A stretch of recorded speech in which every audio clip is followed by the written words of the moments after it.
I am audaciously disobedient, and this is Words Matter. In today's discussion, we are talking about principle versus ideology, with the context being, is my ideology strong? Now, doing the research for this episode was very insightful, so let's get right into it. Starting off with definitions, as always. Principle, a fundamental truth or proposition that serves as the foundation for a system of belief or behavior or for a chain of reasoning. So simplified, blank that serves as a foundation for a system of blank. Ideology definition, a system of ideas and ideals, especially one which forms the basis of economic or political theory and policy. Now that will be the discussion context for today. We focus on that quite a bit at this place. So let's go ahead and write in principle here.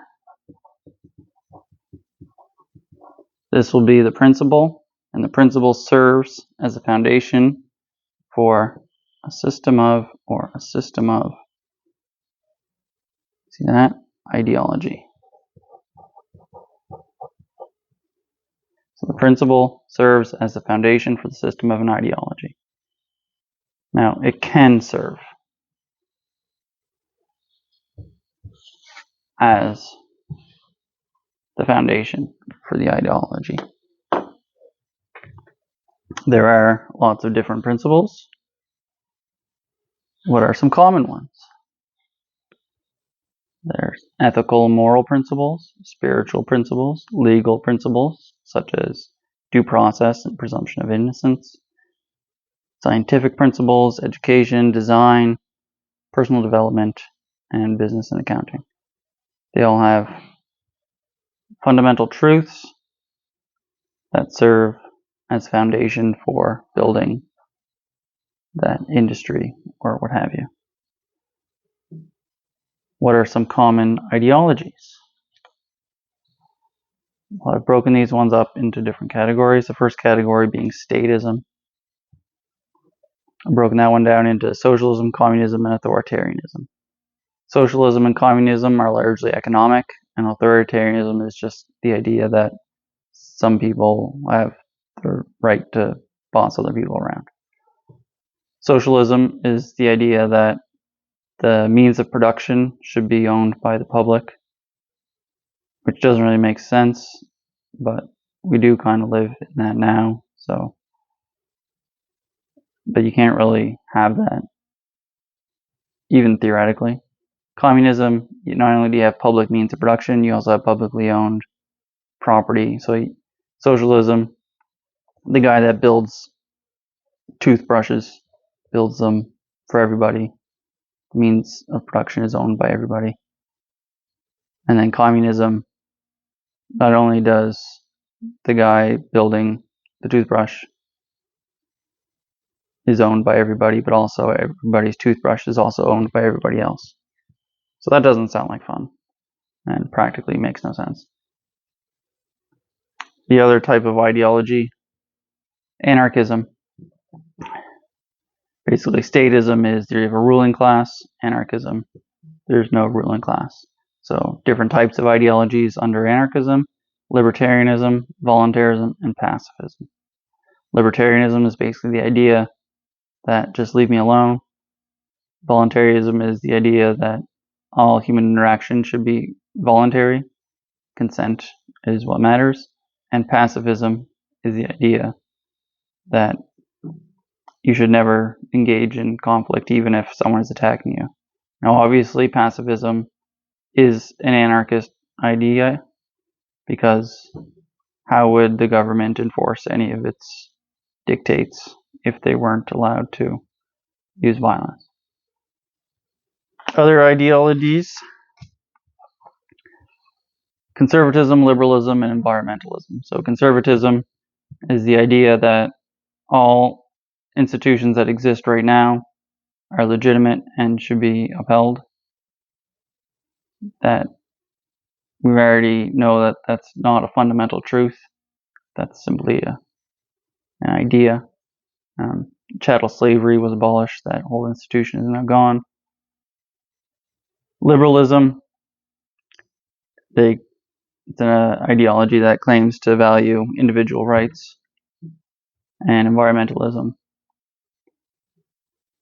values protecting the environment. So many ideologies have been corrupted, similar to symbols. For example, where I live, the government has two major parties, the Conservative Party and the Liberal Party. Now,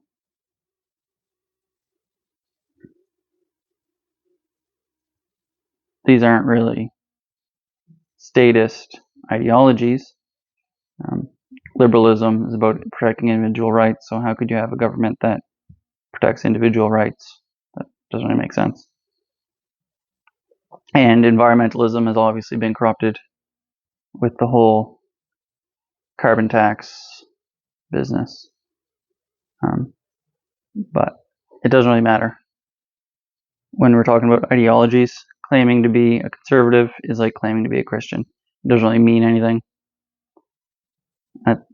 Because a lot of people that claim to be a Christian, meaning that they worship a pacifist, do not actually follow the principles of the pacifist himself. There's people in the military that claim to be a Christian, and that obviously doesn't make any sense. So some men will burn their principles in hopes of a reward. So if they were a pacifist, then they claim to be a Christian. Maybe they were. The Crusades is another example. People claiming to be Christians and doing things that obviously aren't very Christian-like. But some men will claim to be worshipping a pacifist, and then they will burn their principles in hopes of a reward. So they'll not be a pacifist anymore by joining the military, and in return, women will like them.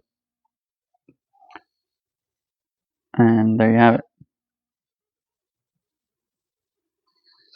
But when you want to talk to people about finding common ground, talking about principles is the only way to find common ground. So let's talk about some principles. Here's a principle, the principle of rule of law. A lot of people think that we currently have rule of law, which we do not. Rule of law, by definition, is everyone is equally subject to the law. So if we did have rule of law, then there would be nobody that works for government that would have the right to do anything that I don't have. They don't have the right to do anything I don't have the right to do. But that's not what the law says. So we do not have rule of law. What we have is rule by law, the use of law as a tool by those in power to control the population. So if we had rule of law, I would be able to buy whatever I wanted to buy from whoever wanted to sell it to me, and the law would only have something to say about that if the law also was applied to everybody.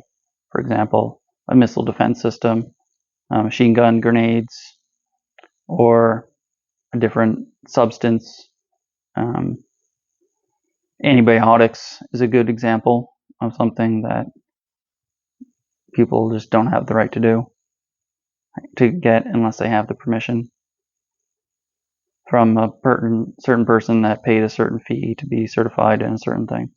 So we definitely have rule by law, not rule of law. A good video about having law in a stateless society is Man Against State YouTube channel. I'll put a link in the description.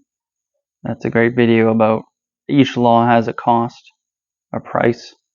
So obviously a free market is going to find out which laws are worth it to enforce, and competition will serve the market well. But that's not what we have. We have rule by law. So people believe that some people have rights that others don't have. So what's another principle besides rule of law that is good? Well, here's an ethical principle. No document or procedure can alter morality and turn an evil act into a good one. So either man-made law matches objective morality, in which case the law is redundant, or it conflicts with objective morality or your personal morality, in which case it is illegitimate and should be disobeyed. Either way, legislation never creates any obligation to obey, and therefore has no authority. What's another good principle? This one's a personal development principle.